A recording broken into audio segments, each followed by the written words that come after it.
What if Naruto started a series off with a power that to this current day actually keeps him at Kage level without the power of Kurama? What would happen if a young Naruto was born with the abilities of Sage Energy and was actually gifted this in the beginning of the entire series? How would this affect the Naruto universe, and would this have a ripple effect on the rest of the series?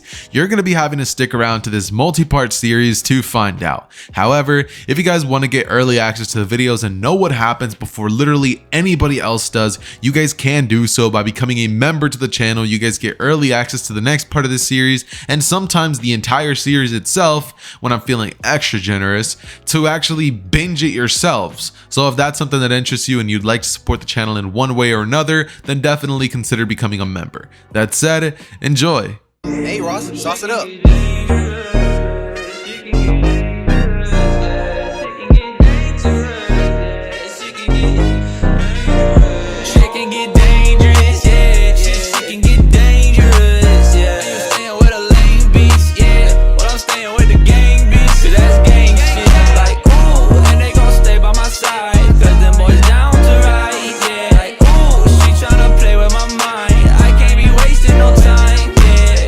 We start a story at the day of Naruto's birth. We start with him opening his eyes to a strange color that actually mutates his look in the series. Naruto this time around would be born into the world legit absorbing a massive amount of natural chakra energy that would actually mutate him permanently. This would begin with a change in his eyes from blue to slowly turning purple, and the change would pretty much solidify itself by the time that Minato would rip Naruto back from the masked man. The color of his hair would go from blonde to purple, and the second that Naruto would leave the womb, this transformation began. That would lead to Minato holding Naruto in his arms and would actually lead him to actually wonder what happened to his young son. He would be about to put his son in the crib when suddenly he would wonder what this could mean for the world, seeing as his baby was just born with Sage Energy, something that Minato could definitely sense being a Sage user himself. He then after this puts Naruto back into his crib and goes off to fight with that one thing on his mind: how Naruto was born with Sage Energy and how this happened in a way that it doesn't even transform Naruto into a Sage creature, much like all of the teachings that Mount Miyaboku would have taught him.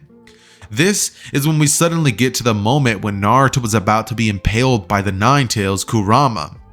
And both Kushina and Kushina and Minato throw themselves in the way of their young child to save his life. Like usual, Naruto would then be passed on to Hiruzen, who would end up actually raising Naruto, until one day Hiruzen realizes just how powerful, strong, and fast Naruto is compared to everyone else. He gives off a strange aura, something familiar, and it's one day when he's finally able to understand what it is, when he watches Naruto effortlessly move heavy objects for even grown adults. At that stage, Naruto already possessed great Sage Energy, and from this day forth, Hiruzen began to actually train Naruto, pretty much all the time, seeing massive potential within Naruto because he's the son of, well, the fourth Hokage Minato and Kushina, a very powerful Jinchuriki in her own right. Plus, he's seen what Sage Mode can do with his master Hashirama and his pupil Jiraiya, one of the legendary Sannin. Plus, with Orochimaru having access to a slight level of Sage Mode, and even Tsunade being a person who attempted to learn but it was too impossible for even her, this would definitely leave Hiruzen in a state of shock, not knowing exactly how to go about this, but knowing that he has to train this kid up. And so for the following 3 years, since Naruto would be 4 at that point, Naruto would be learning taijutsu and chakra control, which Naruto would find a bit difficult because of the Nine Tails' influence within himself messing with his chakra pool.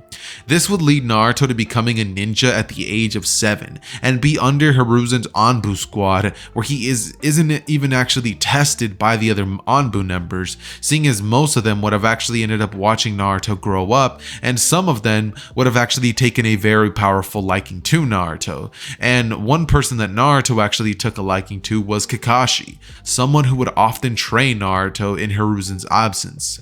And something he liked about Naruto, Kakashi that is how similar he is to Itachi in potential, somebody that Naruto does actually get to meet by the time that he is 7 years old, seeing as the Uchiha massacre would happen in a couple of months from then. So Naruto would get to know a small bit about Itachi and realize just how powerful that member truly is, getting to know of Shisui and all of the strange implications that the Uchiha clan. Naruto's potential would be great, and he would often be compared to Itachi whenever he goes on missions and completes them. It's at this moment in time that people would pretty much begin to compare the two more and more, not quite in talent yet, but in potential. It would definitely be scary how strong Naruto was for his age, being able to keep up with the fastest shinobi and the strongest, with its constant pool of sage energy that he draws that boosts his strength as he grows older. It's almost as if it's infinite levels of sage energy. I mean, Naruto's so fast and powerful that it's scary to any other ninja that would be even having the balls to try to even encounter Naruto in a fight, or even go against what Naruto pleases and wants.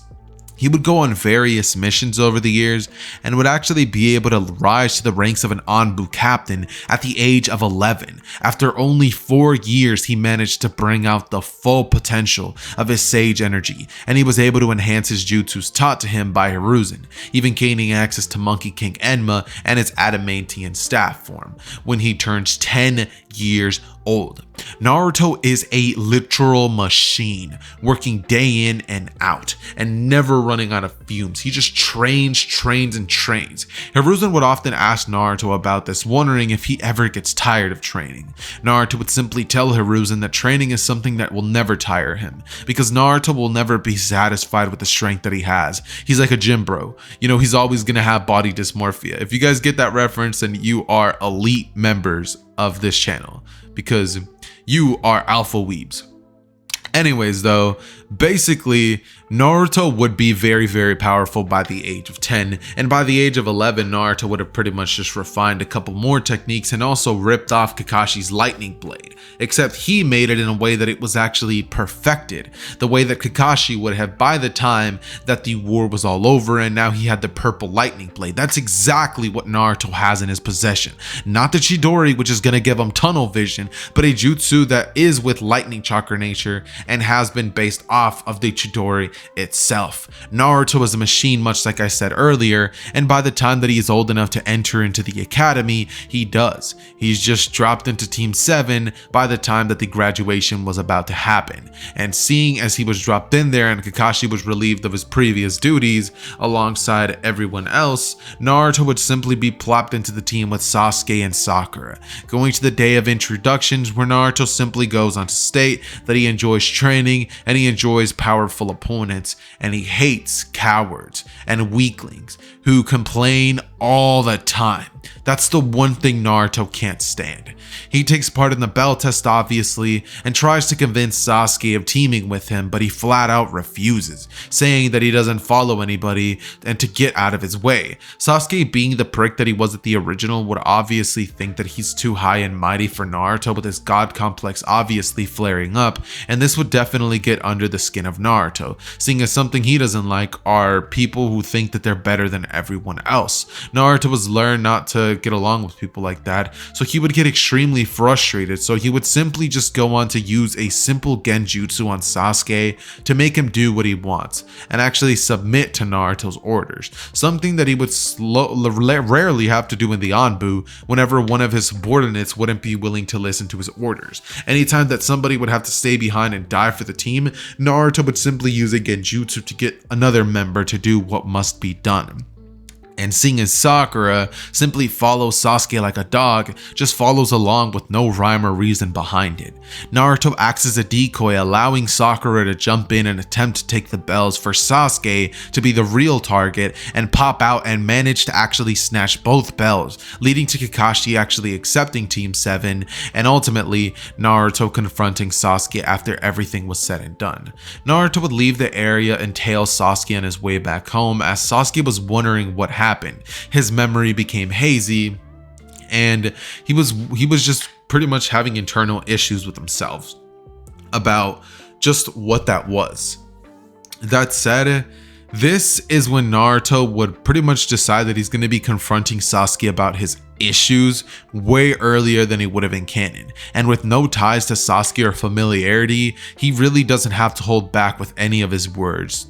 He goes over to Sasuke, jumps out of a tree, and Sasuke would get completely caught off guard by Naruto, who simply stands before him and tells him if he's serious about becoming a ninja, telling him that if he is, he better take it seriously. Sasuke simply looks back to Naruto and asks if what that's supposed to mean. And Naruto says it's exactly what you think it means, telling him that being a ninja isn't a game, that if he isn't willing to put the work in, then he shouldn't be a ninja, telling him to put a sad sob story behind him or he'll die out there just like the rest of his clan. As Sasuke would clench his fists and say, "You don't know anything about them, don't disrespect my clan," saying that he doesn't know anything and that he's just nobody who was thrown into the clan and that he wasn't even in the academy. But Naruto looks back to Sasuke and says, "You're right, I wasn't in the academy because I was too busy completing hundreds if not thousands of Anbu missions in the time that you were twiddling your fingers in the back of that classroom, probably simply thinking that you were the best, while someone out there every single day was out there training way harder than you could have ever imagined. Blood, sweat, tears, broken bones every day to get as powerful as I am today." As he would scoff at him and spit across the floor, looking at Sasuke's eyes as he tells him that if he knows Itachi, and he does, he's definitely out there training and he won't be beat by a weakling like him, saying that he knows exactly what Sasuke's goal is, to kill Itachi, asking him if he's ever questioned why Itachi even did what he did, saying even though he never knew Itachi on a personal level, even he has to understand that there was a rhyme and reason behind what he did. It wasn't senseless blood kill, since that's not who Itachi was, telling him that he needs to open his eyes and forget that god complex that he clearly has, telling him that he's not better than everybody else just because he has some crimson eyes, telling him that he is not going to be pushed around or ordered like he has done to everyone else in his life, telling Sasuke that he needs to be he needs to prepare for the real world because the real world is going to eat someone like him alive if he doesn't get ready in the next couple of weeks, telling him that that's all he wanted to say and that he better be on his A game the next time they meet, not pressed about who's following whose orders. Every now and then they're gonna have to do something that they don't like, and Naruto one day might have to follow his orders, so he needs to make sure that Sasuke knows how to lead. And so this would actually anger Sasuke, leading him to try to fight Naruto, who would pretty much go on to make it very clear that he has hands for days, and tells Sasuke that someone who has talent and doesn't train as hard as he shouldn't deserve the talent that he has, as he walks away telling him that he's a pathetic Uchiha who doesn't even deserve the Sharingan, much less even have it, and tells him that all of his years in the Anbu have pretty much made him way stronger than he could have ever imagined. As he walks away, and Naruto simply thinks back to all of those rough training sessions he had with Hiruzen, with Anbu, with Kakashi, as we now cut into a different POV where I'm just going to explain to you guys why Naruto acts the way he does. Now, Naruto in this version is going to be very, very blunt about what he feels and is going to be a very strategic thinker, thinking about 100 moves ahead of everybody around him. Naruto's not your everyday average ninja. He is precise, calculated, and cold when he has to be, rid of the fear of killing. Naruto will do what he has to, and he does have a bit of that old personality that we would have come to know and love, but Naruto this time around has become more serious, more mature, at a faster rate than he would have in the original. Not being dumb to simple crushes like the original Naruto would be.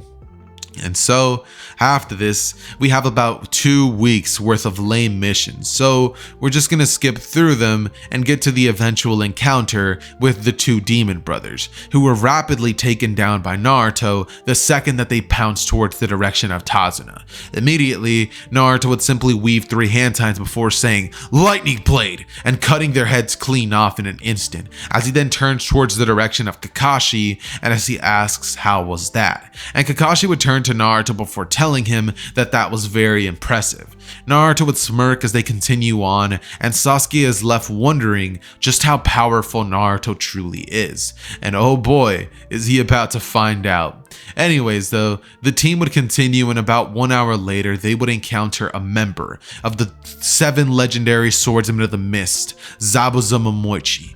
When they do so, he immediately begins to tell the team that he is there for the head of Tazuna. Nothing more, nothing less. Going on to tell them that they have about 2 options here. They hand him over, or they die and he dies as well. Regardless, this entire situation ends with Zabuza's death.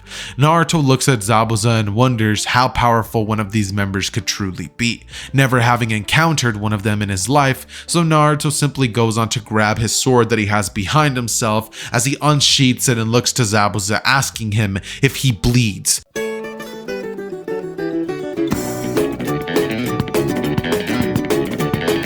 Like for part 2!